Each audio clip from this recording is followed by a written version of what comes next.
So yes, everybody is at home and the work continues, and that is the greatness. But it hasn't always been easy for Count Disco. Before everyone else went to WFH, it was decided that somebody had to stay behind and take care of the studio for when everybody returns. And because I'm quite valorous and ready to help my fellow creatures of the studio, it was decided it was going to be me. Now, being alone was not too difficult for Count Disco. As you know, I'm a bit of a lone lycanthrope, and when you're known often to be the cool ghoul at the school, you often have very no trouble making friends.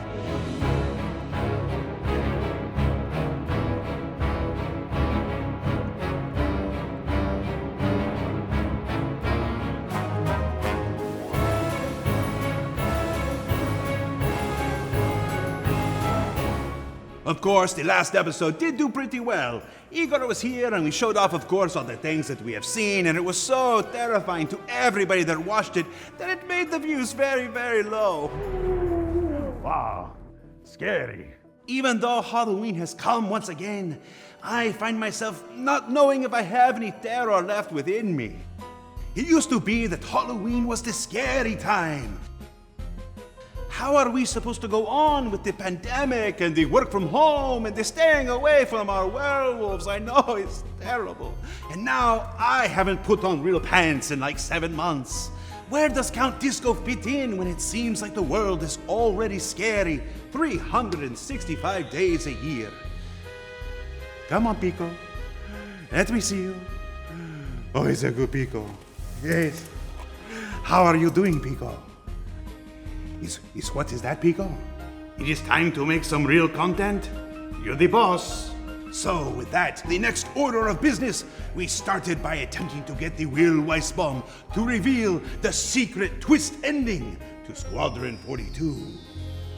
Okay, so you're standing there at the edge, and that's when you realize, as the whole structure comes down, that who you thought was actually your enemy was you the whole time. You realize that you've actually been dead. And then we flash back to the beginning, revealing you're not in the future at all, but you're actually in the year 2020. So that's when you discover, like, and as you're looking at long your reflection, you realize that there isn't two of you. World twist-ending moment. You reveal the results were mixed. When that didn't work, we contacted Benoit Turbulent and tried to get to the bottom of the greatest mystery of all time. Why doesn't the website remember who I am?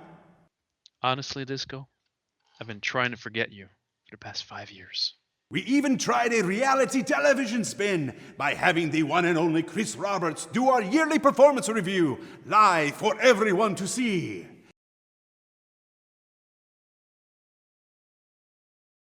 It was faint praise, but I think you'll agree, we earned it. Of course, one of the most anticipated new features is the new manufacturer-specific user interfaces for spacecraft currently in development.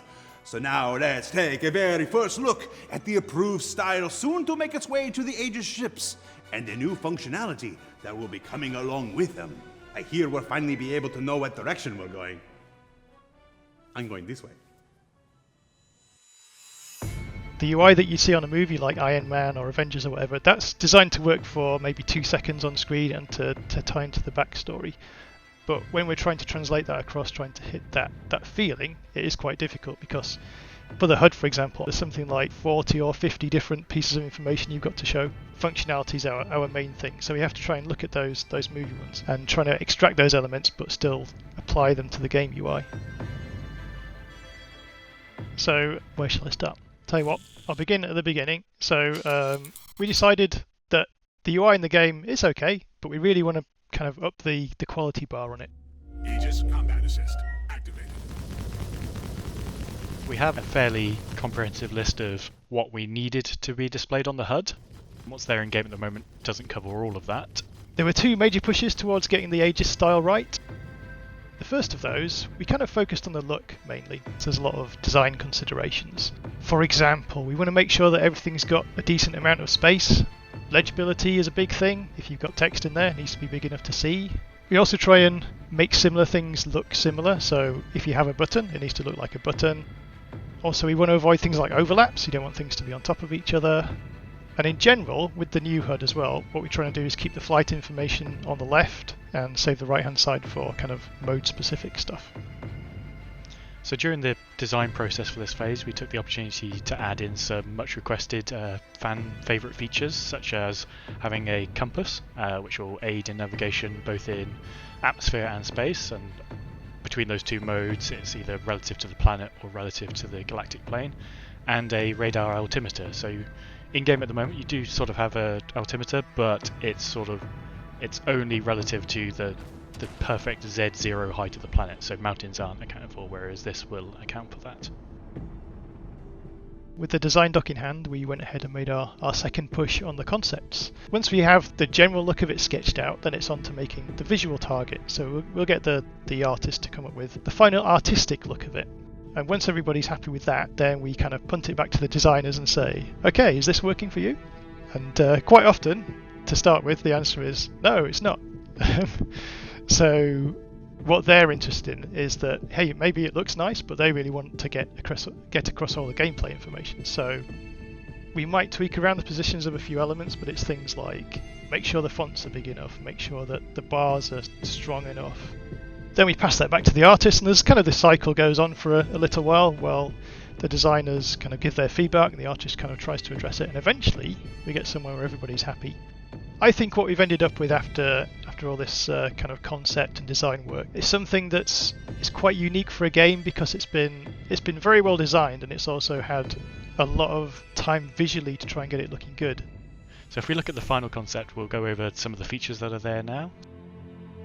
If we start at the top, this is where all your warning messages are primarily, so these will cascade in, and much like the current version, they will be coloured to indicate severity. Directly underneath that is a new element dealing with your emissions or signatures, and sort of infrared cross-section and EM signature relative to the background, which is going to be very cool for stealth gameplay. And then we have sort of the main piece of the HUD, which is much wider than we currently have, and that has everything to do with your velocity, thrust capacity, your thrust amount, your fuel amount, your vertical bearings, and then your altitude above the ground. Underneath there we have two little spherical widgets, which is sort of your 3D velocity indicator, because quite often in space where you're pointing is not where you are actually heading, so these will give you some visual indication of that in 3D. And then right at the very bottom we have your sort of status warning, so whether you're in coupled or decoupled, whether ESP is on, whether you're in VTOL mode, your landing gear, your countermeasure status, and then finally bottom right is what sort of weapon firing mode you're in, whether it's auto gimbals here, manual gimbals, or fixed. So in the background, while the visual development's been continuing, we've been working on the building block stuff, which I'm sure you've heard a lot about. One of the key things we've done recently is this system where we can layer the UI, so we can have like layers of flat UI, which lets us achieve this sort of three-dimensional holographic look. And then we'll be handing all that stuff over to the vehicle feature team so they can actually start to implement it. So the next steps, at the moment we're just finalising what the MFDs are going to look like, and as you probably know, there's loads of other manufacturers in the game, so potentially we'll work on something like RSI or Anvil or Drake next, so it goes through the same process. But because we've done the first one already, that process should be a lot quicker now, and as we get through more, we'll get into a good flow. Of course, to find my flow, I will often check the online feedback. Look what the people said last year.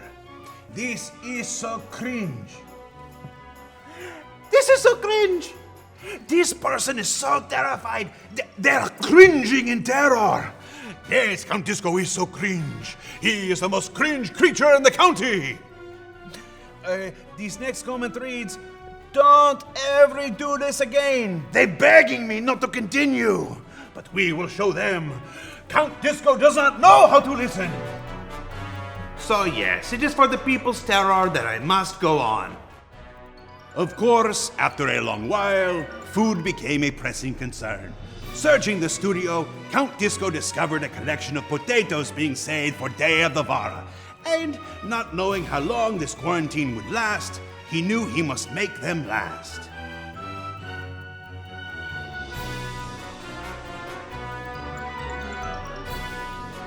And once everything was ready, there was really only one thing left to do. He'll have to science the shit out of this one! Scroll. It wasn't long before the results of these labors bore delicious vegetables. During the evenings, we discovered the lights are on a timer that Count Disco does not fully understand. It was a minor hindrance, but the proper conservation and management of power is an important aspect of life in both the studio and the persistent universe. This is why we contacted the Dan Truffin from the PU Future Team to share with us an early development prototype for the management of power and resources in spaceships, space stations, and very hopefully, the studio. The purpose of prototyping, especially for anything gameplay related, is to prove that it's fun. If you don't have it fun with a cube and a sphere, you can put all the pretty paint on top of it, it's never going to be fun. So with the resource management, we have this idea that there is one way the resources are managed throughout the entire game. There's one way to consume them, one way to produce them, and all the items everywhere, they use the same system. So we started by creating this small example of a ship where we have a power plant, we have a fuel tank, a battery, we have lights inside the ship, we have turrets, we have weapons. We try to build a priority system, so you never want your lights to have the same priority as, for example, your power plant or your weapons. Basically, as soon as we start the simulation, the power plant goes, I'm online now, but I have no fuel.